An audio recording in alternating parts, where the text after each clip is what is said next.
Hola Andrea, un gusto estar acá nuevamente como todos los martes, analizando la contingencia en salud. Oye, bueno, estaba acá dando algunos datos, como la positividad del 11,85% en el país y en la región metropolitana de un 15,5%. ¿Qué significa eso? Porque a veces las personas escuchan estas cifras y no se entienden.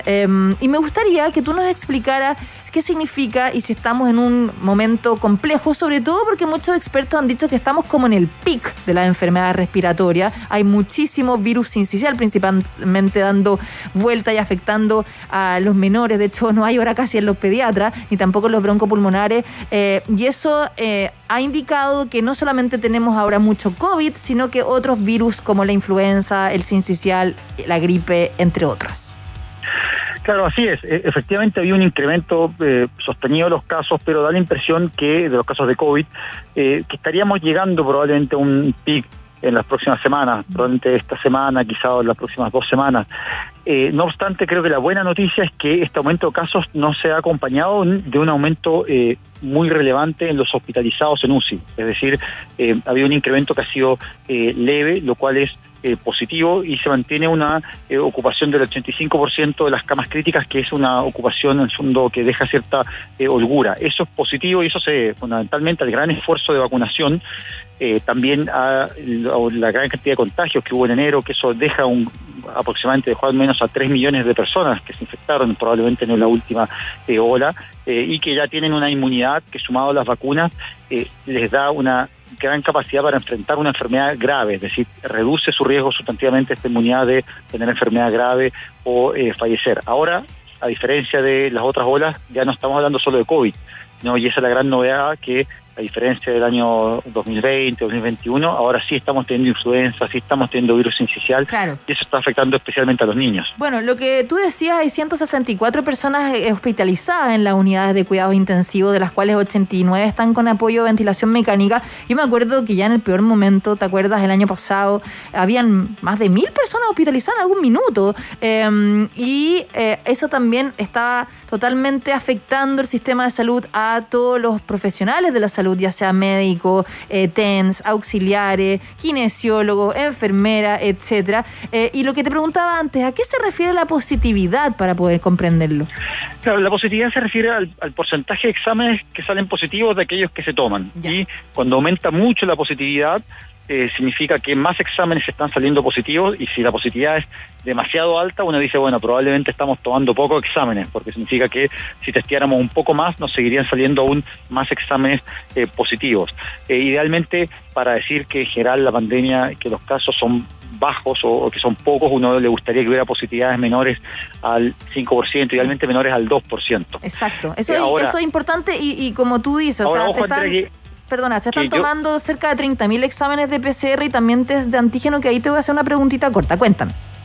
Sí, que yo creo que más que la positividad y los casos, hoy en día hay que estar muy atento al tema de los hospitalizados, porque ese es el gran cambio, o el cambio de las cifras que hay que analizar, que antes mirábamos muchos casos, positividad, ahora hay que ver hospitalizados, y claramente lo que estamos viendo ahí es que no es la misma pandemia, no es la misma ola que vivíamos en los 2020 o el 2021, efectivamente está teniendo un mucho menor impacto en términos de hospitalizados, y eso es un motivo evidentemente de alegría, pero también es el fruto de un esfuerzo que ha hecho el país y las instituciones de salud y el personal de salud en poder vacunar a toda la población ya casi 4 veces. Hemos aprendido muchísimo en estos 2 años, sin duda, y el autocuidado ha sido fundamental. Por eso la ministra acá en entrevistas en ADN ha dicho que no vamos a volver más a cuarentena, a no ser que ya vuelva a aparecer una variante súper hiper contagiosa y con más letalidad, por decirlo así, que vamos a seguir con las clases presenciales, porque el impacto en la salud mental ha sido tremendo para los niños, adolescentes, los adultos también. Y ahí te quería preguntar sobre cómo diagnosticar. Como tú decías, hay muchísimos casos ahora de enfermedades respiratorias, y está el antígeno y el PCR. El antígeno, ¿qué tan veraz es? Porque siempre se dice que para hacerse un examen, ojalá hay que tener una ventana de 5 días desde el contacto estrecho, cuando ya tienes síntomas bastante fuertes, para que se pueda de alguna forma comprobar que tienes la enfermedad a través de un antígeno, que puede ser con la saliva o puede ser con también un cotoncito, ¿no?, que es la muestra nasofaringea, a diferencia del PCR, que también es así, pero ya eso sea un laboratorio, el otro lo vas a hacer en la casa y te sale el palito, ¿no?, como positivo o negativo, parecido al test de embarazo. ¿Qué tan fidedigno es eso?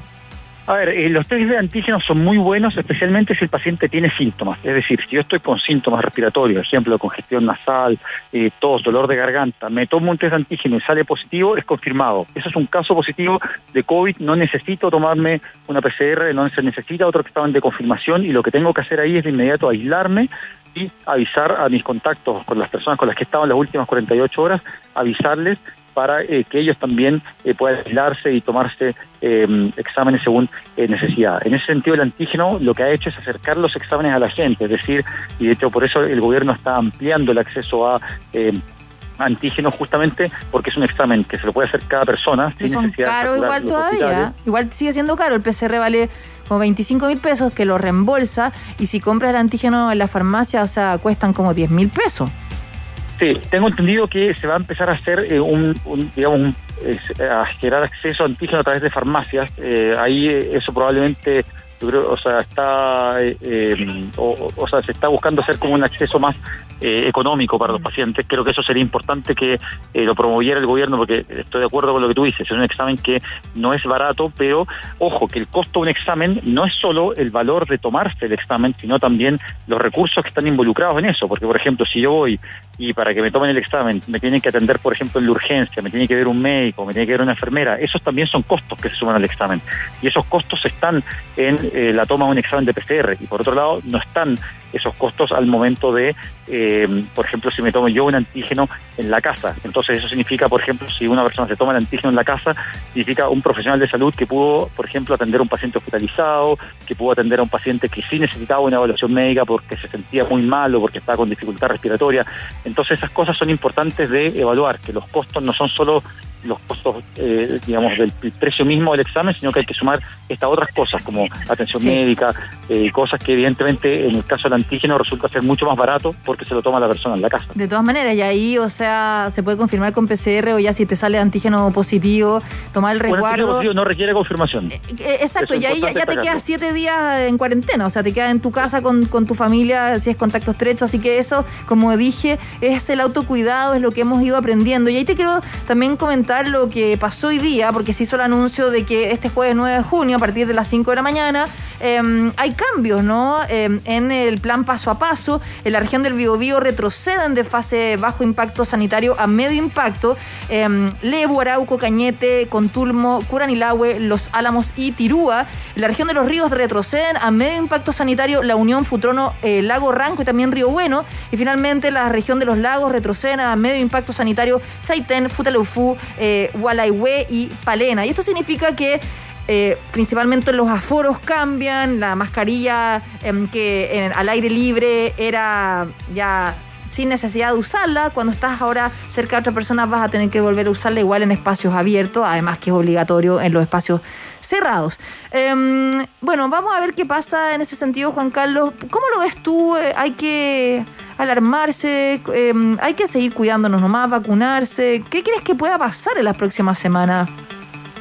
Yo creo que va a ser muy importante, vamos a tener un gran impacto de otros virus respiratorios también, y esa creo que es la gran diferencia. Lo estamos viendo con influenza, con virus sincicial, entonces de ahí la importancia de reforzar las medidas que tienen que ver con, por ejemplo, el uso de mascarilla, ventilar los espacios, dado que esas medidas también sirven para prevenir la influenza, también sirven para prevenir el virus sincicial.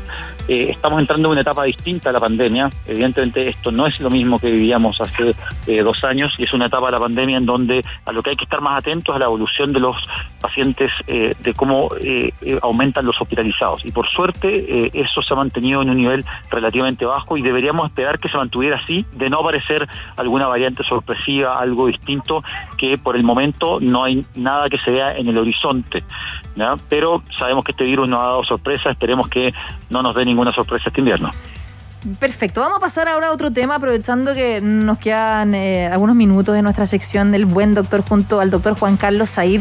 La semana pasada, ¿no?, se dio a conocer la cuenta pública del presidente Gabriel Boric, donde anunció el proyecto de ley para crear este Fondo Universal de Salud, que se va a establecer la gratuidad en el sistema público de salud con el copago cero para las personas de los tramos C y D de FONASA, beneficiando a más de 6 millones de personas. Y también se va a implementar un plan de resolución de listas de esperas con aumento de productividad en hospitales e integración de prestadores privados. Esto lo había anunciado ya la ministra acá en ADN antes de la cuenta pública y es un piloto muy interesante que se van a ir aumentando de este año al próximo y al subsiguiente hasta llegar a 100 lugares donde se vayan reduciendo estas listas de espera con pabellones quirúrgicos, con más personas que trabajen, también trabajando de 8 de la mañana hasta el anochecer, el sábado también. Es muy interesante lo que se va a realizar. Y te quiero preguntar, ¿de qué se trata más esto del Fondo Universal de Salud? Porque en otros países como España, ¿no? Todas las personas acceden a un mismo sistema de salud, ya sea personas con más plata o menos plata.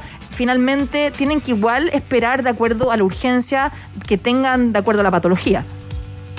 A ver, el fondo se refiere a la posibilidad de mancomunar las cotizaciones, porque sabemos que hoy en día se da el problema de que, por ejemplo, hay pacientes que cotizan en ISAPRE, pero están cautivos, por ejemplo, en ISAPRE. No se pueden, 40% de los afiliados de ISAPRE están cautivos y no se pueden mover de su ISAPRE. Y muchos, cuando cumplen cierta edad o se enferman de ciertas patologías, les suben los planes y terminan finalmente afiliados en FONASA. De hecho, 90% de los adultos mayores están afiliados en FONASA. Entonces, lo que busca un fondo único es mancomunar las cotizaciones y hacer que haya más equidad en el sistema, que efectivamente las personas se puedan atender con un seguro estatal en un sistema integrado de salud público-privado. En cierta forma, como por ejemplo lo que se da hoy en día con una persona que se atiende, que tiene FONASA C, por ejemplo FONASA D, que se puede atender, por ejemplo, en un hospital, pero también, por ejemplo, se puede atender con un copago a través de medicina libre de elección en un centro médico, o se puede atender a través de un PAT, por ejemplo, un pago asociado a diagnóstico. Por ejemplo, puede recibir una prestación como una cirugía de vesícula, por ejemplo, en una clínica, o también puede atenderse por ley de urgencia en una clínica o puede atenderse por urgencia en un hospital. Esa integración entre el sistema público y privado, que es lo que demostró ser efectivo durante la pandemia, en donde los pacientes se fueron atendiendo, en el fondo, según la necesidad que tenían de hospitalizarse y no según la previsión que tenían, a eso apunta un fondo único que mancomuна las cotizaciones. Ahora hay que ver si esto podrá ser aprobado antes de la Constitución o esto tendrá que esperar que resulte del plebiscito. Y eso es interesante porque lo que decía el presidente y también la ministra es que sigue habiendo una inequidad tan grande en Chile en la salud. Las personas que tienen plata son las que se pueden operar rápidamente, las que pueden resolver, pero hay gente que es más vulnerable, que lleva años esperando una cirugía y se muere. O sea, mi papá, yo digo, él trabaja en un hospital público y para él es muy frustrante. Siempre me dice, ¿sabes qué? Llega un paciente que necesita una cirugía urgente, él es oncólogo, voy al hospital y le dicen que tiene que volver un año más y vuelven un año más y todavía no hay pabellón para operarlo. Entonces al final estoy de brazos cruzados y no puedo ayudar a esa persona y es muy complejo. Y la idea de esto, por ejemplo, como dijo el presidente, que al término de nuestro mandato, lo estoy citando, nos preocuparemos de que toda la cirugía oncológica sea resuelta al cabo de 90 días y toda cirugía de mayor riesgo sea resuelta antes de 6 meses. ¿Tú lo ves viable? Claro, yo creo ahí, Andrea, que efectivamente el tema no es solo crear este fondo, sino además mejorar la gestión. Es importante que este nuevo fondo, si va a ser un FONASA mejorado, como queramos llamarlo, sea empoderado y le dé garantías a los pacientes. Es decir, hoy no todas las enfermedades tienen garantías de atención. Es decir, por ejemplo, un paciente puede esperar meses en FONASA y no puede, excepto para las patologías GES, para las enfermedades que son del GES, para las otras no puede decir, oye, yo esperé 3 meses, esperé 4 meses. ¿Qué pasa? En general, en los países desarrollados existe una garantía para todas las enfermedades, que puede ser más o menos tiempo, pero un cierto tiempo en que el Estado se compromete a decir, mira, si esto no se ha resuelto, bueno, tenemos que hacer algo. En eso se tiene que avanzar en un sistema que sea más empoderado y que efectivamente esté más del lado del paciente y no tanto del lado de la burocracia o del sistema.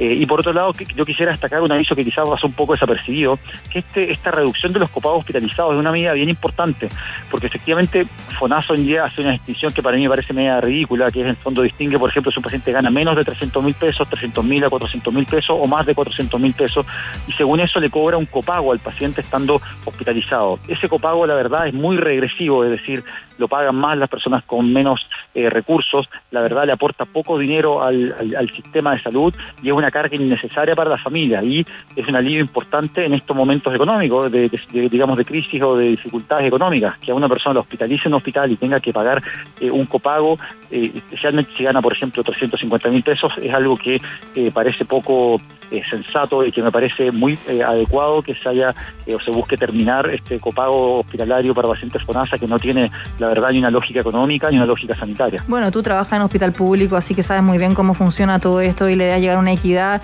Quizás la gente que tiene más plata va a decir, pucha, no, yo quiero seguir como acudiendo y atendiéndome de forma rápida, pero hay tantas personas que de verdad fallecen esperando una atención en Chile, una buena y digna atención de salud, y los profesionales de la salud hacen todo lo posible, pero es complejo, el sistema tiene que cambiar. Te quiero agradecer, Juan Carlos Said, nuestro buen doctor, por como siempre este espacio interesante para analizar los proyectos, las noticias y bueno, los estudios en medicina. Gracias, Juan Carlos. Así, Andrea, nos vemos el próximo martes. Un abrazo. Un abrazo, cuídate mucho. Chao, chao.